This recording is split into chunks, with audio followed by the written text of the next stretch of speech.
Hello, Learning Technologies. Thanks, everybody, for coming to this seminar. My name is Merrick. I'm the head of learning design at Junction-18. We are a digital training company, and we specialize in custom and ready-made solutions and platforms for organizations of all shapes and sizes. And today, I'm going to be talking to you guys on this topic, which you can read here. I'm not going to read it to you. You're all very intelligent people. But before I really get stuck into things, if you have any questions while I'm talking, please tweet us at Junction18 Limited using the hashtag Godshot, as well as the event hashtag LT20UK, because I'm going to leave about 5 minutes for questions at the end. If we have a few ready on Twitter, then that's super helpful. I'll also take questions from the floor if anyone's feeling brave and bold today. We'll see how it goes. OK, so learning smarter, not harder, learning design for the new decade. I think the most sensible starting point for us is quite obviously coffee. I think you'll agree. I think coffee makes learning designers work, and I think that benefits everybody. Quick question. Has anybody had a cup of coffee which was just absolutely magnificent? It was worth savoring. The flavors just seemed perfect. It was like a divine cup of coffee. Has anyone had a cup of coffee like that before? Yeah, I have. Probably far too many, but that's a topic for a different talk. Did you know there's a name for that? So if you have a divinely good cup of coffee, that's called a God shot. Now, a God shot, that's a term which is almost sort of mystical and mythological in terms of, coffee professionals, baristas, and the like. And it was a term that was used quite a lot, say, 20, 30 years ago, to describe this incredible, just perfect, divine, orgasmically good cup of coffee. But there was no way you could recreate it. Like, nobody really knew how or when or why this amazing cup of coffee would happen. You just had to be prepared and ready to enjoy it when it did happen. So that was a God shot. But then some very smart people started looking at, well, what are the components of a God shot coffee? How can we make this happen more often? Because obviously, if you can make better coffee more often, you're going to make more money. So some very clever people started looking at it, and they identified a few sort of key components of it. And they looked at things like dosage, the fineness of the coffee grounds, water temperature, all sorts of different things. And they were able to identify a few key characteristics. And nowadays, the idea of God shot coffee, it's not used as much because people are able to quite consistently make excellent cups of coffee if they implement some key strategies, some key techniques. So some of you are probably there already, but what on earth has that got to do with workplace learning or L&D or whatever you want to call it? Well, I think the first thing is that God shots exist in L&D too. I think we've probably all had experience of projects or sessions where they were just heavenly experiences for everyone involved. People started doing their jobs better and differently. They started doing a better job of things. They started performing better as a result of this. But sometimes that kind of thing can be quite hard to replicate, and it's almost this mystical, mythological event. Oh yeah, I remember that one time, a couple of years ago, we did this e-learning course. People raved about it, changed the whole culture of the company, and well, have you done it since? Oh no, not at all. We tried replicating it, but it just didn't happen. And it's almost like this mythical thing that you can't reproduce. However, there are a few techniques we can avoid, and a few methods that we can start implementing which will dramatically increase the likelihood of us having an impact with the solutions that we design and implement. So let's start with some of the bad ones, or God knots. What are the God knot things that we should really be trying to avoid, in my opinion, that is? So characteristics of interventions that waste time, effort, and money. I think we can all agree we don't want to waste anyone's time or effort or money. And working from sort of the vendor side for a number of years now, I'm frequently surprised by the number of initiatives which are just pushed out without much thought given to them being effective or them being impactful. It's just, well, let's just get this content out the door. So here are a few keys that I've gleaned from my years of experience. But in order to get in the right mindset, I want you to imagine you own a coffee shop. Okay, so close your eyes for a moment. Imagine you have sleeve tattoos. If you're a gentleman, imagine you have a big, long hipster beard. You wear skinny jeans. If you're a lady, imagine you have like the shaved side of your head here and long hair on top. And just think of what the name of your coffee shop would be. Mine would be Caffeine, spelt with a K, I think. So imagine you own a coffee shop. I'm going to talk about some of the bad techniques here. Firstly, imagine you owned a coffee shop where you only served hot water, but you insisted it was actually coffee. So if someone came up and they were like, I would like a cappuccino, please, with coconut milk. So there you go, sir, ma'am. But this is just hot water. No, that's coffee. Drink it. Be caffeinated. And the equivalent of that in terms of L&D would be information-only interventions. We just give people information. We just present it to them. Maybe we'll have like 3 or 5 quiz questions at the end of a 1-hour-long experience, and we'll call that learning. And we'll tell someone, right, we've taught you it, now learn it. But it actually doesn't contain the key sort of nutrients, doesn't contain the caffeine of learning that you need to help people actually retain stuff and be able to begin attempting to implement it on the job. Next, imagine you owned a coffee shop where you only served one type of coffee. So if someone orders a flat white, you give them an espresso. Someone orders an orange juice, you give them an espresso. Somebody orders water, what do you give them? Espresso, exactly.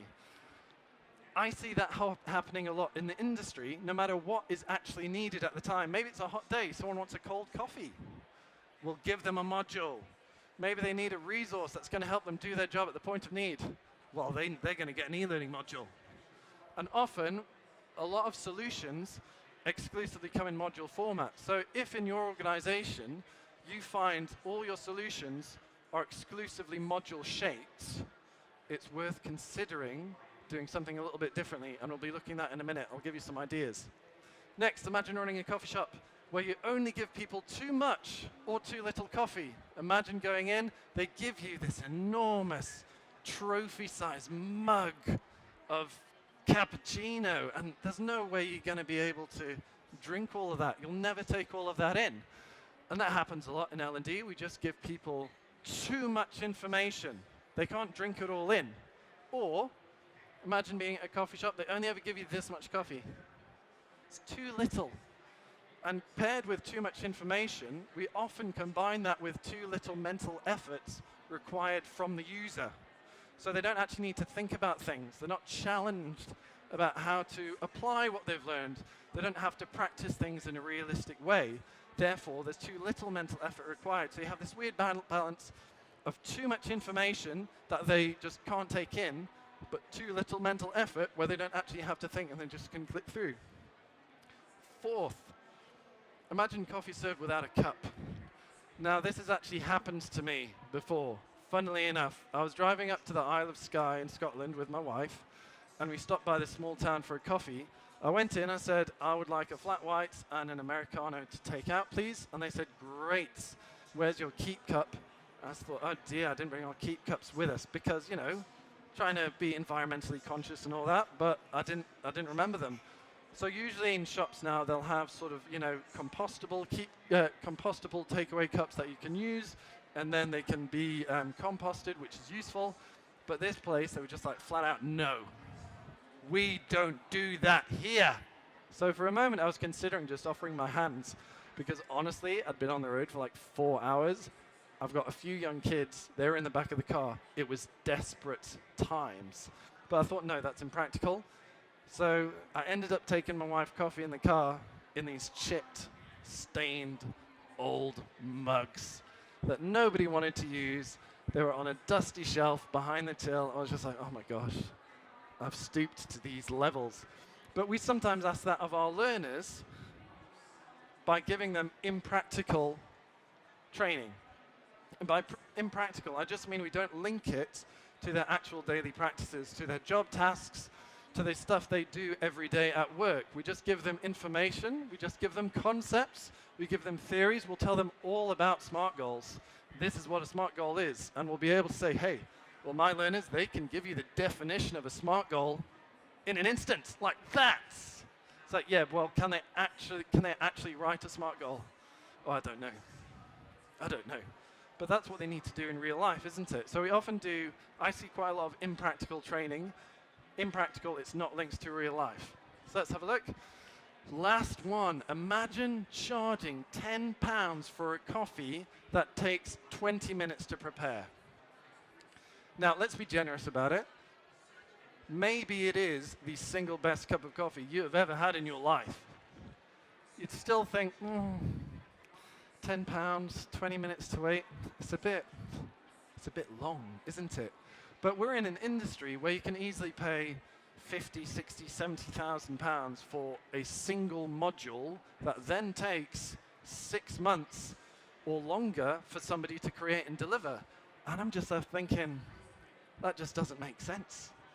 It just doesn't make sense to me. Why should it be so overpriced and why should it be so slow?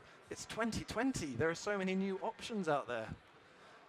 So, we've talked about some of the God nots. What are some of the God shots of learning? What are some of the key attributes I would like you to consider implementing in what you do? So, essential characteristics of solutions that cost less and achieve more.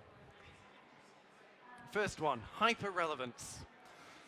So by hyper-relevance, I mean hyper-relevance specifically for the end user themselves. Obviously, it needs to be relevant to business goals and objectives and aligned there. You don't want to be training people to do something that the business actively wants them to not do. But the main thing here is hyper-relevance for the end user. And by that, I mean, one of the key ways of doing that is making sure that you have realistic practice in what you do. And by realistic practice, I mean using things like simulations, games, scenarios, role plays, things which recreate digitally the kind of situation that someone is going to have to face in real life, so they get some practice actually applying what they've learned to a realistic situation. So realistic practice, and also aiming for action-driven experiences, not just content-driven modules. What I mean by that is that we don't just focus on delivering content that an SME has thought up, but we actually think of it in terms of, okay, cool, so what are the key actions we want people to be able to perform as a result of this course or this initiative or this suite of resources? And then once you've identified what those individuals' actions are, you link content to those actions, and then you design with that as the backbone. Because if you start with action, you're going to end with action. If you start with content, you're going to end with boredom at worst, and at best, a very vague understanding of how these theories apply to real life. And that also means there's going to be a lack of confidence to apply things, a much lower motivation level to attempt to apply these new things. Okay, so why? I'm a big fan of the question, why? Well, there's something called context-dependent memory, and it works like this. If the context in which you learn a new concept is the same or similar to the context in which you need to remember and use that information, the human brain is way more likely to be able to retrieve that information from the memory banks. So let's go back to the idea of realistic practice. SMART goals. Let's say, in real life, somebody needs to help members of their team define SMART goals for their career development. So that's the realistic situation. So let's make sure, in the digital, we make sure they actually practice that action in a similar situation. So you have realistic characters that are believable, and you have realistic situations that are believable. So maybe you have a top performer in your team, maybe they're a little bit inconsistent. You'd use that to recreate a kind of experience so that context-dependent memory, when they're in that kind of situation in real life, they're much more likely to have that mental hook to remember what they need to do. So here's an example of it. This is for a company we've done some work with. They do a lot of logistics, and they create a lot of systems for warehouses, working on efficiency and safety, that sort of thing.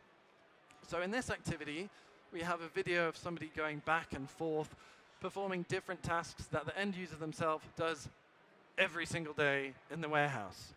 And what the user has to do is they need to apply some of the concepts that they've encountered so far in terms of efficiency and reducing waste in their work, and apply it to this situation, this worker that they have to do. So then this means that in real life, when they're doing the same things they see the worker do, they're much more likely to remember Okay, yeah, so motion, how do I reduce? I'm wasting now. I'm being super inefficient. I'm walking like 50 yards to carry one thing. What's a better way of doing this? Now, obviously, there was a lot more to this course. This wasn't the one thing. This is just one example. Okay, let's keep going. Emotional appeal. Now, I get one of two reactions from this. One is either utter disgust and or indifference, or it is incredible enthusiasm. People are like, oh my gosh, emotional appeal, let's go for it, let's have a car crash, and someone's horribly disfigured, and we'll show them the disfigurement, they'll be scarred for life, and they'll remember the lesson. I'm like, no, don't do that. Please do not do that. I think people go to one of the two extremes with emotional appeal, when actually there's a lot more skill and subtlety in it. I think emotional appeal is really powerful simply when you start using stories, especially if they're realistic and relevant for the end user. Again, hyper-relevance. If you have a story that's not relevant for the end user, you either have to create a separate world, which is really interesting and that absorbs the user into it, or you need to recreate a really realistic kind of story that they'll relate to. So stories, and also humans. So instead of having, here is customer A, and customer B, and customer C, you actually give the customers names, you give them a bit of a profile, a little bit of backstory, make them believable as real people, and that also appeals to our emotions. But why? What's the point? Luke, it sounds like, oh, it's just going to take so much longer to design and build stuff now. Luke, why are you telling us to do this? Well, it's for very good reasons, people. So listen up. Obviously, we probably are all aware that stories have been used for thousands of years to teach concepts. So you guys all know fables, stories of animals doing different things. Those were thought up to sort of deliver key moral messages to individuals. But it's not just historical reasons that this is relevant. There's also some stuff from cognitive psychology as well. Because emotions are stored partly through something called episodic memory, which is a type of long-term memory. So any sort of experience that you have, especially if it engages your emotions, most of it is stored in something called episodic memory. So if you're able to engage that in training, that's an extra mental hook upon which you can actually hang the information, the knowledge, the skills you want people to actually retain. So then again, when they're in the situation in real life, it's easier for them to then retrieve what they've learnt. And also, we already have a mental framework for stories and humans. We know stories have a beginning, they have a middle, they have an end. So when we present information, that sort of structure, it's more easily absorbed because we have the mental sort of architecture there already to store that information. Same with people. You'll remember that, that snarky barista who gave you a funny look when you ordered a cappuccino for a good week, because we just store information about individuals quite easily. So here's an example of that. This was something we did for a BT contact center staff. And this was all about getting staff to deal with common customer queries and problems specifically. And we could have gone the route of having, here's customer A, and they have problem X. What do you do here? But we decided to go for a bit more emotional appeal, so we created a suite of characters that unlock as you go through it. And you'll see this guy's called Thomas. He's a retired widower, and he's got a couple of issues in terms of billing for like his BT Sport package. And what we found was that people remembered the characters, and they remembered the characters, and then they remembered the associated information much better than if we just gone customer A, information X, customer B, information Y. So let's move on. So, more than a single event. So, firstly, what I mean by that is that after any learning intervention, people forget stuff, which means as soon as you've completed it, you're already losing some of the money you've invested into it, which isn't something any of us want to do, really. We want people to remember what we teach. We want people to use the new concepts that we give them. We want people to apply the stuff. But how do you do it? Well, we do a lot of follow-up challenges, or we sometimes call them boosters, which follow the actual learning event or course itself. which follows. It can be a few days, a couple of weeks, a couple of months even, where people need to use the information they've been taught in order to overcome some sort of challenge, answer questions, complete a simulation, whatever it is that's going to work best for the client.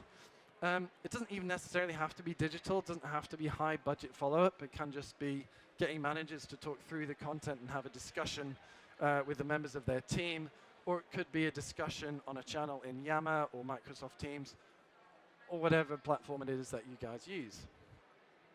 Again, why? Luke, sounds like you're making my job more difficult. Yes, I am, but it's for a good reason. It's because after a learning event, it's something called the forgetting curve. This is not new either. This is 30, 40 years old or so. You begin forgetting information, but there's a couple of techniques you can apply which help significantly reduce the amount of information that people forget. One is called retrieval practice. This is just getting people to retrieve the information that they've stored, usually by getting them to do something, ideally realistic practice again. Another is spaced repetition, where you just re-deliver learning points over time. My personal preference is with retrieval practice, because spaced repetition, you can do that with a bit of brute force. Just think of the airlines where they give you the same safety message every single time. They drill it into you. It can get a little bit unpleasant, I'm not going to lie. So there's that. Let's move on to an example of that. So this is something that we designed. It doesn't look like a follow-up challenge, but it is, because we've used a story, we've used a character. So this is Mohammed. He runs a commercial construction company, enjoying a period of growth. But for this client, we're working on something, where it's about improving climate change and business practices related to climate change. So enabling people to have conversations and consult and advise clients who aren't yet aware of what the business impact would be of climate change if they don't take certain actions. So we recreated this digitally, and then this is followed by realistic questions and decisions they need to practice making, just like they would in real life. And also there'd be resource there if people need some help and support as they go along. Okay, next point. Godshot learning meets multiple needs. Firstly, what am I talking about? Well, learners have more than a single need. So sometimes you're learning something for the first time. So that means you probably want to have, you're going to need some information. You want to sort of start using the concepts from time to time. But you have different needs. Sometimes you already know your stuff, but you're about to go into a meeting. You want to try using a new technique you came across, you think it's pretty cool, but you want to quickly check it. Or maybe you're using a new piece of software, you want to perform a task, you want to do it correctly, because otherwise you're just going to annoy people and waste time. So you want to consult something quickly so you can get the information you need to do a good job. There's more than one type of learning need. So that's why we don't just focus on creating modules. That's why at Junction-18 we focus on creating experiences with accompanying resources that people can then refer to as and when they need them. There's lots of different names for this. I didn't want to list them all. But resources, you get just-in-time learning, there's workflow learning, you get job aids, performance support, whatever you call it. Producing those is really valuable to learners because it helps them meet a learning need that they have, which traditionally, let's be honest, hasn't always been met from L&D or hasn't been met from digital stuff. They've just received modules full of boring content that has been snore-inducing. Also, social and manager support. Sometimes you want to ask someone who's actually succeeded in applying a technique in a certain context you don't have experience of. So you want to ask, you should just ask them how they did it. So you want there to be a channel where that's available, because maybe they're in Hong Kong and you're in Bristol. Again, why? So this one, short caveat, this one isn't based on research. This is based on the experience of two people called Moshe and Gottfriedson, who came up with something called the 5 moments of learning needs. I do have a slide right at the end with sort of references that you can take a picture of later if you want. And they identify 5 different learning needs that people have, and that the idea is that learning interventions we design needs to try and meet, well, first we need to identify what needs are present in a certain situation, then we need to try and meet those needs. Okay, and finally, my point is got to get creative, a little bit innovative, which I think can be meaningless words because they're so overused. But again, as a vendor, I've worked with hundreds of clients across dozens of different industries. So often, people come to us, they want something different because they say people are just getting bored by the training because it's just the same stuff that gets churned out. It looks and feels the same as the stuff that was made and churned out 10 years ago. So really, I mean, I don't have much of a point here because I think you're all very intelligent people. You probably already have ideas. You probably already got some things you're thinking about doing. So my main point here is actually to think differently and be bold about it. Think of a specific project that you've got forthcoming that you could maybe trial a different approach with, maybe engage with the different stakeholders beforehand, try and sell them on the idea of something, doing something that includes more believable characters, maybe some stories, something a little bit different rather than the traditional. Why? Attention and engagement. It's just boring if you do the same stuff that's been done for 10 years, 20 years, sometimes even 2 to 3 years. It's worth always kind of continuing to look at what is going to be the best, what's going to work best for learners now. And this is just an example. I need to skip over it because otherwise there'll be no time for questions, and I value questions. So this is an example. It could have been a boring thing about fraud prevention. We made it a not boring thing by creating a whole world, and people had to sort of solve fraud cases. Yeah, so in conclusion, be a bit more godshot in your learning. Think of how can I make this more of a wow moment? How can I make this more of a kind of a divine experience which is impactful? Have a think about specific projects that you could maybe do something about, make a note of them, scribble them down, and just really have a think about if there's anything from what I said that was of value to you. Maybe there was nothing and you disagree with everything. That's also okay. But if there was anything you want to take away, make a note, think of a way you could maybe apply it in your role here and now. Thank you, and questions? My marvelous assistant, Cynthia, is somewhere. She's been monitoring Twitter. We got any? Sorry, that's a horrible noise. Okay, fantastic. Great, cool. Anyone got some questions from the floor? Twitter has been quiet today. Any questions from the floor? Anyone feeling bold? Congratulations. Oh, we have a roaming mic. Cynthia, do you mind grabbing? Oh my gosh, I need to stop doing that. We've got a roaming mic coming so that everyone can hear your question.